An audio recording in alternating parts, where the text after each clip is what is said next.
My name is Ulinka Rublack. I'm a historian of Renaissance fashion. One of the most ingenious items in the period that is often quite affordable is headwear. And it came in lots of variety. It was very exciting for people to experiment with it.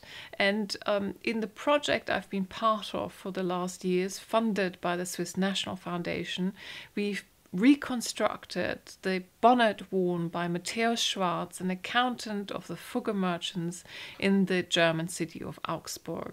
In this video you will see all the different steps that were involved in this process, and it was a very spectacular display he pulled off in front of the emperor's brother Ferdinand I, because in the end this bonnet, made with velvet and satin, had lots of feathers attached to it. So in that sense it was very innovative and very special, and part of the social competition played out by a middle-class man like him, actually interested in gaining nobility.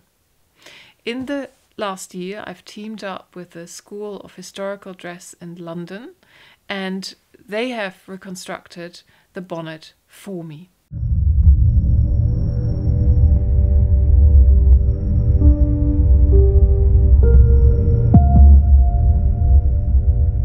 Well, of course, in this depiction of the bonnet, you can only see what's on the outside.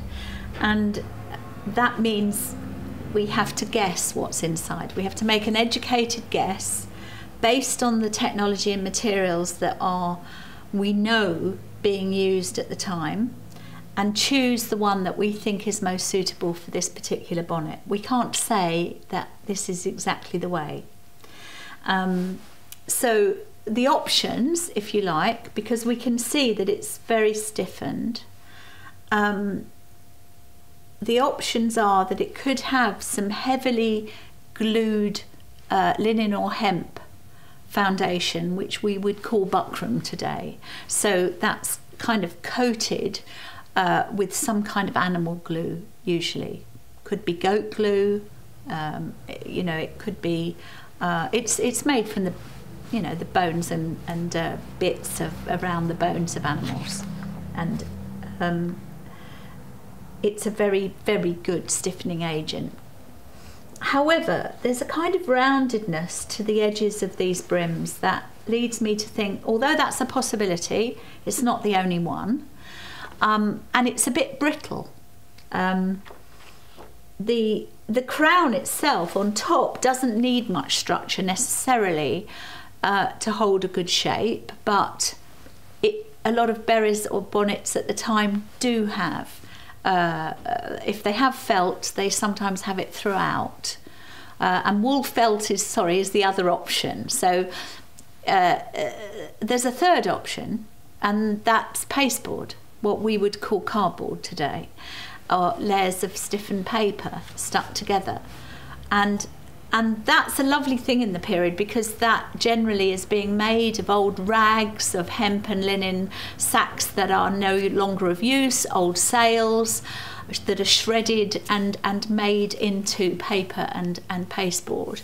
And this, in this century, it is beginning to be found in both inventory, you know, documents about dress and in objects. Now, any of those three things can be used in combination, and as we haven't finished making the bonnet at this stage, we might decide to use a combination in the end, but what we chose as our basic foundation for this bonnet, which I feel will give it the roundedness it appears to have, is we're using wool felt, and what we have on the table here is we have a piece, just a piece of felt that was made for us by Rachel Frost, who is a felt maker and a hat maker, and Rachel used a natural sheep's fleece that she prepared and made this felt, which is fairly substantial. It's about, I'd say it's about a 1/16 of an inch thick, and she stiffened this with gelatin, with an animal glue, and it's got a lovely stiffness to it, which it will hopefully hold.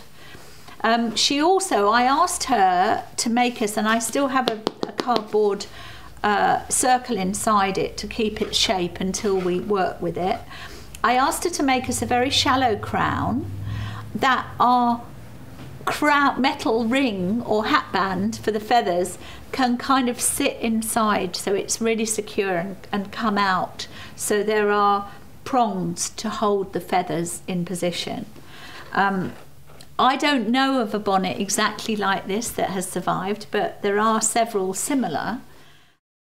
This silk velvet, which is hand cut, and is just something, I think it's about 25 inches wide, so not very wide, and this costs about £350 per linear metre.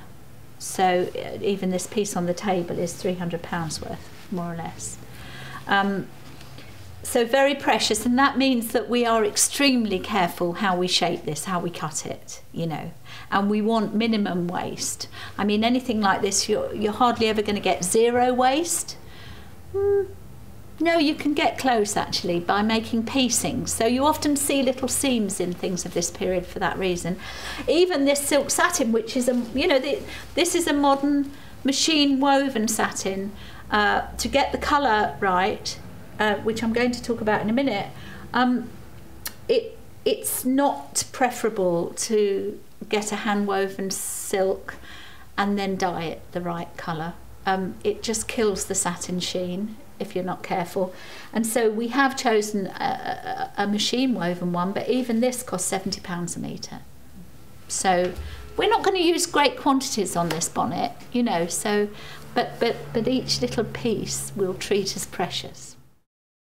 I've got this little chart here given me by a natural dyer, and these are all naturally dyed pieces of wool with both insect and plant dyes from the period. It's a very useful tool for me to try to work out with a modern fabric like the satin and velvet whether I'm getting close to a tone or a hue that was known in this pre-industrial era. And this damask in particular here, which is this beautiful deep red. And just it's worth me reading the report of Ina van den Berg, who analysed the dye stuffs of it, because the dyes used in the main fabric, the recipe, if you like, this is like cooking dyeing, it's a recipe, and each dyer would have used his particular recipes. But this beautiful piece is a mixture of kermes and cochineal and Indian lac, but with some madder and tanning.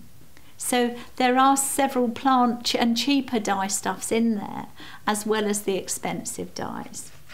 It's cut on a circle. We know that the majority of the cutting was based on geometry, obviously using concentric circles just here. And the circle was divided into 9 shapes for the front and 9 for the back. And then we cut these out of felt and then stitch them together. Now, what you can't see is that all the stitching inside is done with a very cheap, for the time, I would guess, wax linen thread. This is a strong thread in order to provide a strong stitch. This is what gives it the structure. This is obviously it's supporting the feather crown, and it's also holding this lovely sort of curved shape around the edge.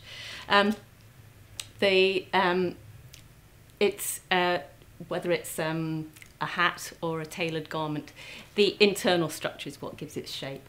So you can see here we've covered the felt shape with the alternate silk, satin and silk velvet, and these are again stitched they're not stitched in silk linen, they're stitched in silk because they're visible. This would be a more expensive thread, so as it was visible, it wasn't going to be wasted, and also the stitches are slightly neater. Anywhere where it's visible, the stitches will be slightly more presentable. Internal construction stitches, strong, sturdy. The more decorative or visible stitches are almost always done in matching colour in a slightly neater stitch.